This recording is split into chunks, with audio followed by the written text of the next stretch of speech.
All right, folks, let's talk about a decision that should be simple but somehow never is. Where are we going for a good steak tonight? On paper, it sounds easy. You want that perfect ribeye, beautifully seared, butter tender, cooked exactly right. Instead, what do you actually get half the time? A gray, overcooked piece of shoe leather that makes you wish you'd just fired up your own grill and saved the 60 bucks. You see the names everywhere: Outback, Texas Roadhouse, LongHorn, Ruth's Chris, the Capitol Grill. Big brands, confident marketing, packed parking lots on Friday nights. But here's the question nobody's asking out loud. Are they actually good? Or are they just good at looking good? Well, today we're cutting through the noise. We've ranked 15 of America's biggest steakhouse chains from the 13 you should approach, with serious caution to the 2 that might actually deserve your money. And trust me, where your favorite lands might shock you more than that bill at the end of the night. So grab a drink, settle in, and let's settle this once and for all. The Great American Steakhouse Showdown starts now. Alright, let's just rip the band-aid off, shall we? Somebody has to be dead last, and taking that honor is a name you might barely remember: Bonanza and Ponderosa Steakhouse. If you're over 50, you probably have fond memories of these places. The all-you-can-eat buffet, the cheap steaks, the idea that quantity mattered more than quality, and that was somehow okay. But here's the thing. Those days are over, and these chains didn't get the memo. What's left is a scattered collection of aging locations with tired decor, lukewarm buffets, and steaks that taste like they were cooked in bulk 3 hours ago. Because they probably were. We're talking bottom-tier cuts served on plates that look like they've survived multiple presidential administrations. Customer reviews paint a pretty consistent picture: overcooked meat, salad bars that look more depressing than tempting, and an overall vibe of "we're still here, but we're not sure why." It's the culinary equivalent of a roadside motel that's clinging to life on a highway nobody uses anymore. Bonanza and Ponderosa represent everything wrong with the old pile it high, price it low steakhouse model. If you're paying steakhouse prices, even cheap ones, you shouldn't be eating cafeteria food.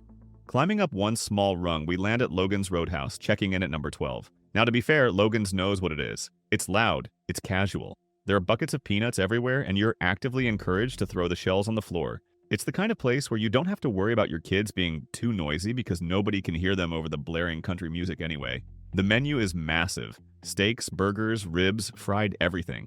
And when they're on their game, that mesquite-grilled ribeye can actually be pretty solid for the price. So what's the problem? Simple. It's a complete lottery. You'll read one review calling it a hidden gem with great service and a memorable meal. The very next review from the same location will describe a disaster: rude staff, cold food, and a steak so tough you could re-sole your boots with it. One night you're golden. The next night you're wondering why you didn't just go to Applebee's. When the quality swings harder than a mechanical bull, you're not running a restaurant. You're running a casino. And I don't gamble with my dinner money.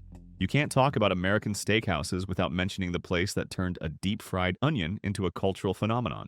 At number 11, it's Outback Steakhouse. Look, Outback built an empire on vibes, the Aussie theme that has nothing to do with actual Australia. The bloomin' onion, which is 2,000 calories of pure theater. The massive menu that tries to make everyone happy, from ribeyes to coconut shrimp to baby back ribs. And when Outback is good, it's fun. The atmosphere is lively, the service is usually friendly, and that bloomin' onion, still legendary. But here's the rub. The actual steak, the thing a steakhouse is supposed to nail, routinely ranks near the bottom in side-by-side taste tests. You'll get wildly different experiences depending on which location you visit. One person raves about a perfect ribeye in Cleveland. The next person in the same city complains about a greasy onion and a steak tough as leather. If you're paying steakhouse prices, the appetizer shouldn't be the highlight of your meal. Fun atmosphere? Absolutely. Reliable steak quality? That's the gamble. If you're still watching and thinking, wait, my favorite is coming up, isn't it? Drop a comment and let me know which chain you're defending. And if you haven't subscribed yet, hit that button now so you don't miss when we expose the worst grocery store bread next week. Your support keeps this channel running. Now let's keep going. Alright, number 10. And I can already hear some of you getting fired up because we're talking about one of America's most beloved chains, Texas Roadhouse. Listen, I get it. Texas Roadhouse is an experience. It's loud, it's energetic, the staff might break into a line dance at any moment, and it's the perfect place to take the grandkids without worrying about anyone being too rowdy. And those rolls? Those hot, fluffy, cinnamon butter slathered rolls? Borderline addictive. People would riot if they took those off the menu. But here's the thing. Those rolls are so good that the steak almost feels like an afterthought. And that's a problem when steak is literally in your name. Texas Roadhouse has exploded in popularity over the past decade. Massive traffic, huge sales numbers, community involvement, the whole package. But that success hasn't translated into consistent steak quality. One night, your sirloin is the best value in town. The next night, your baked potato is lukewarm, your steak is overcooked, and the service is so slow you miss the first quarter of the game. Texas Roadhouse throws a fantastic party that occasionally serves a really good steak. But when you can't count on the main event being executed, right? That's not a steakhouse. That's dinner theater with questionable catering. Let's step away from the chaos and talk about a place that at least tries to feel a bit more grown up. At number 9, we have LongHorn Steakhouse. LongHorn has quietly become one of the largest mid-tier steakhouse chains in America, with around 500 locations and a modern Western vibe. The space is clean, the decor is dark wood and stone, and it's nice enough for a casual date night without feeling like you need to put on a suit. Their big promise? Fresh, never frozen steaks. And that's genuinely a plus. They've got all the classic cuts: sirloin, ribeye, filet, and they start you off with warm honey wheat bread that's actually pretty solid. So why number 9? Same issue. Uneven execution. A regular in Florida might write a glowing review one week. My outlaw ribeye was a perfect 10 out of 10. 2 weeks later, same customer, same location. Tough, full of gristle. Server seemed overwhelmed. For just a little less money than the high-end places, you can get a decent steak here, but when it misses, you feel every dollar of that check. LongHorn is the coworker who always looks great on paper, but mails it in just often enough that you don't fully trust them with a big project. All right, let's gather around the campfire for number 8, Saltgrass Steakhouse. Saltgrass has built its entire brand around one idea: authentic, old school, open flame grilling. They market themselves as the modern version of a Texas cattle drive, cooking certified Angus beef over live coals to get that char-grilled flavor you just can't replicate on a standard gas grill. And to be fair, the menu backs it up: T-bones, ribeyes, even some Wagyu options if you're feeling fancy. Their smoked mac and cheese gets a lot of love, and the whole experience feels hearty and straightforward, the kind of food you'd want after a long day on the trail. Or, a long day in a cubicle. But Saltgrass is the pickup truck that always starts but never makes you smile when you turn the key. It consistently delivers a solid experience. You'll leave satisfied. Your steak will be cooked correctly. The service will be fine. But will it blow you away? Will you drive out of your way to go back? Saltgrass rarely messes things up, but it also rarely inspires anyone. Dependable? Yes. Memorable? Not so much. Quick question. Have you been to any of these places and had the exact experience I just described? Drop the chain name in the comments. I want to know if I'm nailing this or if you think I'm completely off base.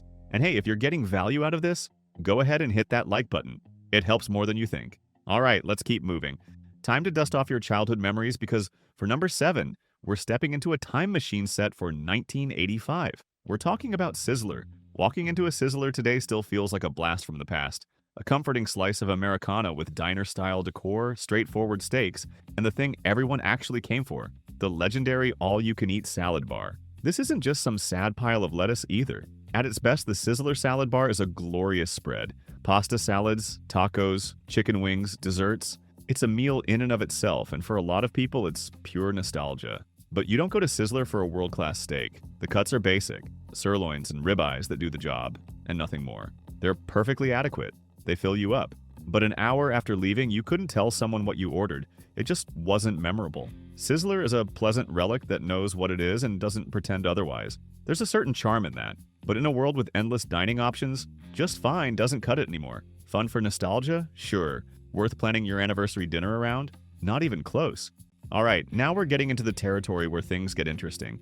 At number 6, we have a chain that's less about the steak and more about the experience: Black Rock Bar and Grill. Here's the gimmick. Your steak arrives on a scorching 755-degree volcanic stone, and you finish cooking it at the table. It's dramatic, it's interactive, it's wildly Instagram-friendly, and for people who've never done it before, it's genuinely fun. But here's the problem with outsourcing the cooking to the customer. You can very easily screw it up. That $40 ribeye you were excited about, overcooked in 90 seconds because you got distracted. And critics argue that the whole spectacle is designed to hide the fact that the meat quality itself is pretty average. Black Rock is the flashy first date who looks incredible on paper, but reveals absolutely nothing about who they actually are. It's all performance, and when the performance is the main event, the substance often gets left behind. Breaking into the top 5, we've got a chain with serious pedigree: Shula's Steakhouse, founded by legendary NFL coach Don Shula. Shula's leans hard into its sports heritage. The locations often feel like upscale sports clubs: memorabilia on the walls, premium Angus beef, massive cuts designed to impress. It caters to business dinners, big celebrations, and people who want to feel like they're dining in the winner's circle. And to be fair, the steaks are usually good. You're getting quality beef, attentive service, and an atmosphere that screams special occasion. But despite the pedigree, Shula's tends to rank below the true top tier in recent expert comparisons. And some diners feel like they're paying an NFL nostalgia tax, rather than getting pure value for their dollar. The steaks are good, but not consistently in the wow, best I've ever had category. You need to justify those prices. Shula's trades on a legendary name and delivers a solid experience. But when you're charging top dollar, solid isn't enough. At number 4, we've got a name that carries serious weight in steakhouse circles, Smith & Wollensky. This is a storied New York steakhouse brand that expanded into a small, high-end chain.